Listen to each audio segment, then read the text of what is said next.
Gunther Rall, one of Germany's most celebrated fighter aces, began his career in the cockpit of the Messerschmitt Bf 109. Though a formidable aircraft, the 109 had serious flaws. Its narrow undercarriage made it notoriously unstable during landings, a problem that plagued many young pilots in training, especially the Romanians, who often ground-looped and snapped landing gear. Its fuel limitations also hampered operations. Unlike the American P-51 Mustang, which could remain aloft for over 7 hours, the 109 required auxiliary tanks to extend its range. Rall's combat journey began on the Eastern Front, where conditions were brutal both in the air and on the ground. If a pilot was shot down over Russian territory, capture often meant massacre. The air war there was primarily tactical, intended to support advancing armies, and most dogfights took place at altitudes around 10,000 feet. Rall recalled that from July to September of 1941, the Soviet Air Force lost nearly 7,000 aircraft, but their rapid adaptation and the arrival of new fighters such as the Yak and La-5 soon made them formidable opponents. Rall scored his first aerial victory not in the east, but in the west. While still a young lieutenant, he intercepted a French aircraft pursuing a Heinkel HE-111 reconnaissance plane. In the ensuing fight, Rall brought down his opponent, but not without cost. He was badly wounded in the process. That moment left him with a dual lesson: confidence that he could prevail in air combat, and the sobering reminder that he could just as easily be the one shot down. By 1943, Rall had risen to command a squadron. He quickly learned to respect his adversaries in the West.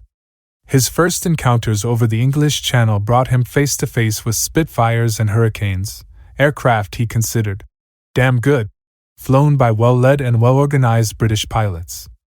On one mission near Calais, while escorting slow, bomb-laden Stukas, Rall's unit was forced to fly with flaps down to keep pace. British fighters, guided by superb ground control, fell upon them.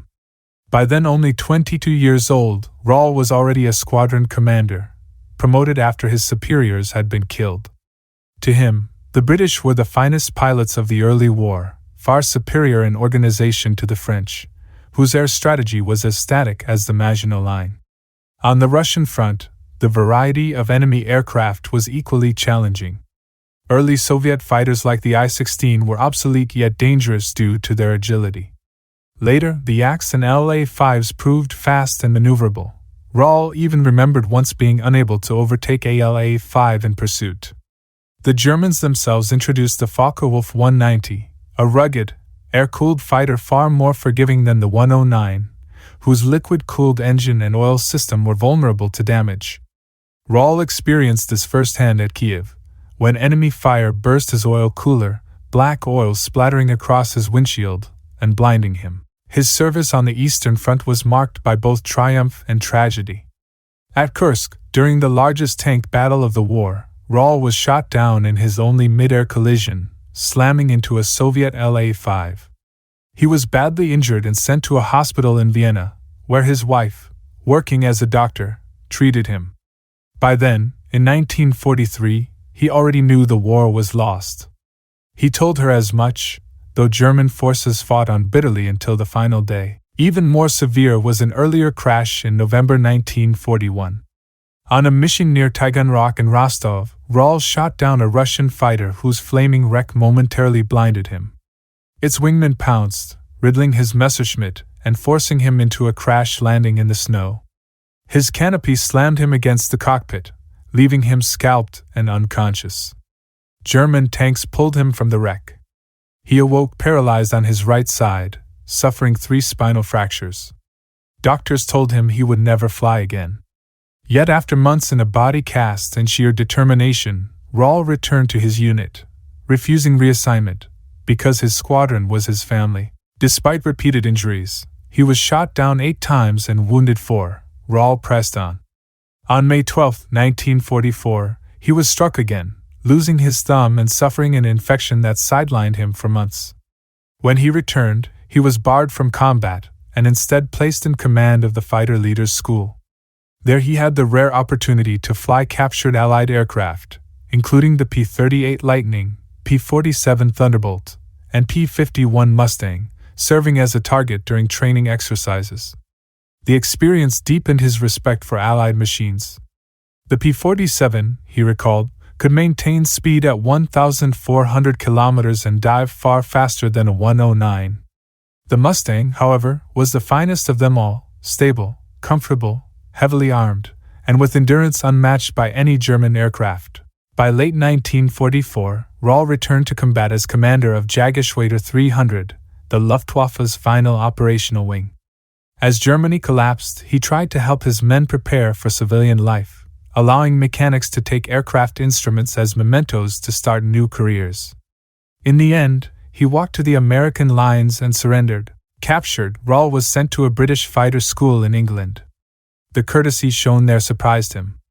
When he and his comrades arrived early one morning, a British wing commander apologized for the inconvenience, offered them lunch and cigarettes, and treated them with dignity. For several weeks they conversed freely with their former adversaries, men who, like them, had risked everything in the skies. Rall met Adolf Hitler 3 times during the war, each occasion leaving a distinct impression. The first was in East Prussia, at the Wolf's Lair, when he received the oak leaves to his Knight's Cross for 100 victories. German troops stood at the gates of Stalingrad, and confidence was high. Rall asked Hitler how long the war in Russia would last, recalling the propaganda that it would be over before the first snow. Hitler's unexpected reply, "I don't know," shocked him, for Hitler was never one to admit uncertainty. By the time Rall received the swords for 200 victories 9 months later, Hitler's speeches had grown vague and mystical, offering no facts, only illusions. The third meeting, with other sword-bearers, focused on the impending Allied invasion of the West. By then, Rall noticed Hitler's decline. Surrounded by pills at lunch, his once firm signature now shaky, Rall ended the war with 275 confirmed aerial victories, making him the third highest scoring ace in history. Yet he never considered himself invincible.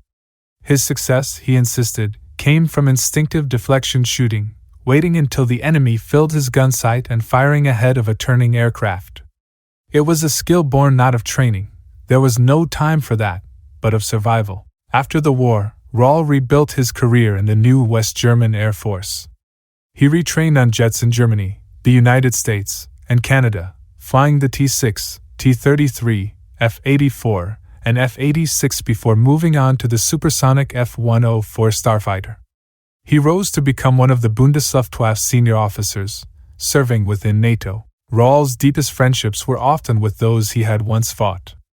Hub Zemke, commander of the U.S. 56th Fighter Group, became a close friend despite the fact that they had tried to kill each other.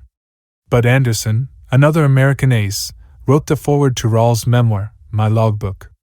Fighter pilots, Rall explained, have a personal relationship with their enemies. You see the man in front of you. Sometimes you even see his face. In later life, Rall reflected on the meaning of war and peace. For him, war was never a true solution to political problems.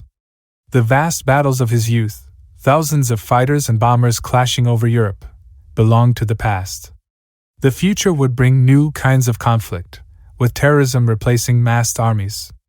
Nations, he believed, had every right to defend themselves, but never to be the aggressor. The war had left him with nothing. His wife, who had been in Vienna, was forced to leave Austria because she had married a German.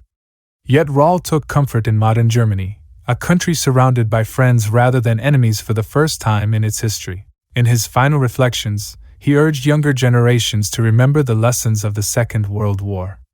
For Gunther Rall, peace was fragile, precious, and always worth preserving. Thanks for watching. If you have a thought on Gunther Rall, drop your comment below. If you enjoyed the video, don't forget to hit the like and subscribe button.